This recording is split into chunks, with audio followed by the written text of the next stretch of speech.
Good morning. It's my pleasure to introduce our speaker this morning. Reverend Shakira Taylor is a Universal Foundation for Better Living licensed minister, serving the Universal Truth Center for Better Living Spiritual Center in Miami Gardens, Florida.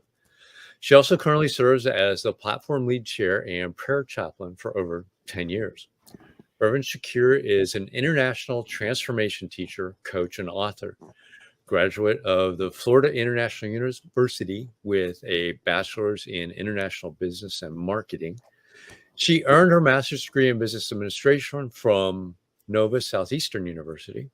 Reverend Shakira holds a master's certificate in metaphysical studies from the Johnny Coleman Theological Seminary, where she currently teaches adults practical tools in creating better living. In addition, Reverend Shakira is a distinguished Toastmaster, which is the highest educational leadership level awarded by Toastmasters. She's an award-winning district director from District 47, a region spanning Southeast Florida and the Bahamas. And so she's married to deep transformation coach and senior minister of the Universal Truth Center for Better Living, the Reverend Charles M. Taylor. Here is Reverend Shakira. Thank you. Wonderful. Good morning. Good morning, CSL Midtown family and friends. Thank you so much to Vance, to Diego. Thank you, Norma, for such a beautiful, beautiful spiritual mind treatment. Thank you for having me. It is my delight to be here this morning with you. And of course, I want to acknowledge Universal Truth Center for allowing me the opportunity to be here today. It's a huge day, but I know they're supporting me being here. And for everyone who's going to be watching this after, thank you to my family. I pray and know that our time together this morning will inspire action for better living. And as Norma was delivering that treatment, I said, and it was an affirmation, it's only one mind, only one mind.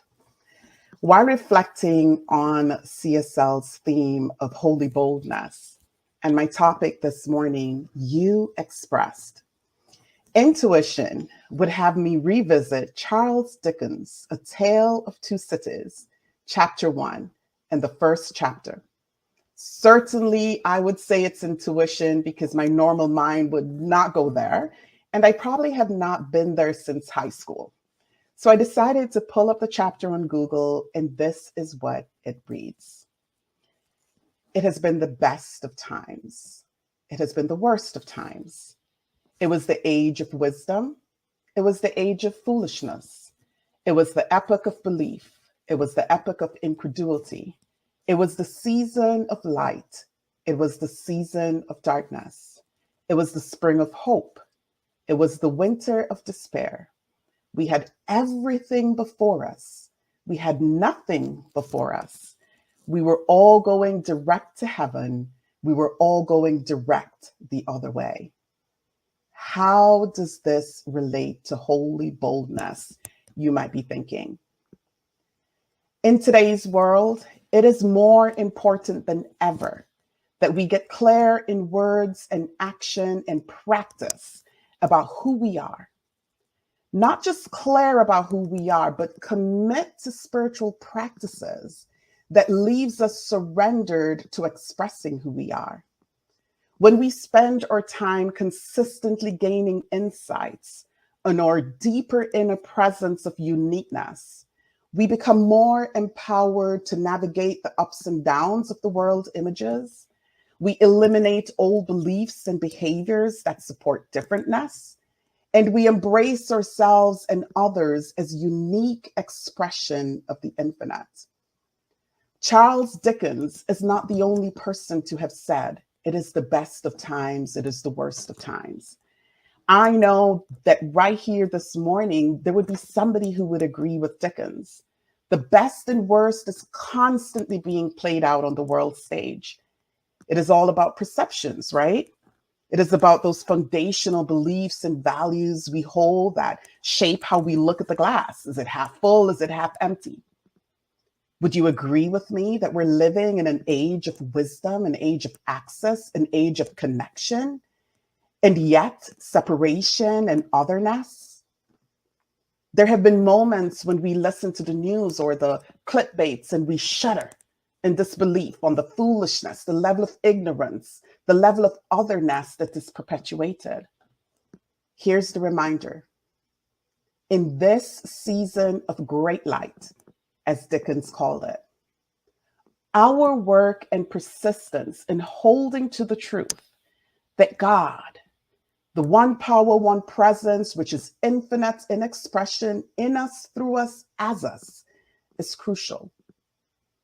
Leaning fully into our divine connection creates far greater outcomes for us than leaning into social media. Charles Dickens said, "We have everything before us. We have nothing before us. We're all going direct to heaven. We were all going direct the other way." In other words, to conform to the world is to go in the other direction, while to go direct to heaven, which is the realm of divine mind or a state of consciousness that is in harmony with the thoughts of God, is to experience the nothingness and the everythingness that is before us. It is all before us because we all get to express it out in our life, world, and affairs. And our topic this morning, You Expressed. You represents an acronym for your own uniqueness. The more we give our unique expression permission to flow out into the world, the more radiant and abundant our life will become. Our radiance and abundance must demonstrate, as in our uniqueness is the gifts, the talents, and the love that will bless the world and our lives richly. In our uniqueness is a divine expression that makes this world special and beautiful. There is a contribution that only you can make. The contribution is tailored, designed for you to come through you as you. To live out our unique expression is to live out a healthy, happy, and prosperous life. A state where we were created to live in as humans created in the image and likeness of God. Now, dropping into that is using spiritual principles daily and consistently and living from our uniqueness declares we are one with God, or Creator, and one with all people. The ultimate reminder is, however or whoever you were created to be, you are a perfect expression of your soul. Right here, right now, it is so. You are a perfect expression of your soul. I'd like to share a little bit on what you expressed look like in practical terms. And the first one is the power of your words. The power of your words. Practicing right thinking, right feelings, right words, right actions, and right reactions will support you in demonstrating the life you dream of living. Consistently remind yourself that spoken words play a role in how your life is showing up. Spoken words includes comments that we post and we share on social media and we engage in, plays a role in how your life is showing up. Whether you're dwelling in heaven, the realm of divine mind, or not, it is all being reflected in your life. To dwell in heaven requires that we guard our attention, that we choose words and thoughts and emotions that supports what we want to see and experience in the world and in our lives. Every time we say, I am, we strengthen our awareness of the truth of our being. We acknowledge the presence within. I am God's life, love, wisdom, and strength expressing uniquely as me. When we pay attention to our thoughts and words, how we use our I am, we recognize and release that divine power, the power to be and express our own unique expression. Be very mindful of how we project and label others, and how we label ourselves, regardless of our circumstances, or especially because of our circumstances and our situations here on planet Earth. Growing in awareness of our true identity is the real job. Yes, there are roles that we play in our lives: daughter, mother, father, wife, etc. Some of these roles, we play them so well that we use them to conceal our own unique expression erroneously. But each moment, my friends, each moment, each day is another opportunity to show up fully as an individualized, unique expression of God, and to recognize that this is the truth. This is the truth of each and every one of us. The power of our words. Number 2, give up wearing other people's opinions of you. You are here to express your magnificence. Sometimes it might not look or feel that way, but when we accept who, whose, and what we are, when we practice connecting daily to the sacred knowingness that is within each and every one of us, we can boldly move through the seemingly impossible things and give birth to our magnificence. There is an infinite beingness that can manifest in whatever form we need it to be in each moment within us. Let me repeat that. There is an infinite beingness that can manifest in whatever form we need it to be in each moment within us.